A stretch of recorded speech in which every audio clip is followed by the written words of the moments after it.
আসসালামু আলাইকুম।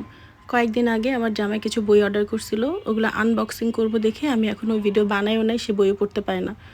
আজকে আমাকে বলে যে, "তুমি একটু বাবুকে রাখো, আমি একটু নিচ থেকে আসতেছি।"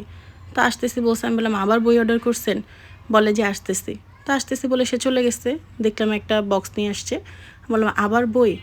বলে, কিছু বলে না, চুপচাপ। পরে কিছুক্ষণ পরে আসে বলে, "তুমি না ভিডিও বানাবা? এটা একটা ভিডিও বানাও।" আমি বলছি, "আগের বইয়েরই এখনো ভিডিও বানাইতে পারি নাই, এখন আবার এই বইয়ের ভিডিও বানাবো?" বলে, "এটা তোমার জন্য।" আমি বলছি, "আমার বই লাগবে না এখন।" বলে, "বানাও ভিডিও।" খুলে দেখি, আমার আসলে খুব একটা ইচ্ছা ছিল না যে আমি ভিডিও বানাবো কিছু। খুব অনাগ্রহ নিয়ে আমি এরকম ক্যামেরা অন করার পরে দেখি যে হঠাৎ করে যে এরকম একটা বক্স বেরোইছে, এবং গতকালকে আমি এরকম একটা ভিডিও দেখতেছিলাম যেটার ভিতর থেকে একটা পার্ল বের হয়। আমার এত ভালো লাগতেছিল এটা দেখে, মানে আমি গতকালকে ভিডিওটা দেখছি এবং আজকে দেখি যে এই জিনিসটা আমার সামনে। আমি আসলে বলে বুঝাইতে পারবো না যে আমার কী আনন্দ লাগতেছিল। আমি খুবই খুশি হয়েছি। কিছু থাকে না অনেক সময় যে কিছু কিছু সিম্পল গিফট আপনাকে অনেক বেশি আনন্দ দেয়।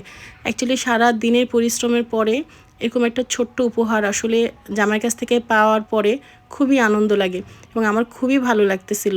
আমি গিয়ে কি সুন্দর করে বলি, "থ্যাংক ইউ, আমার খুবই ভালো লাগতেছে।" তো আপনারা মাঝে মধ্যে এ ধরনের কে সারপ্রাইজ পান বা কী উপহার পান, কমেন্ট করে জানাবেন। আজকের জন্য এ পর্যন্ত। আল্লাহ হাফেজ।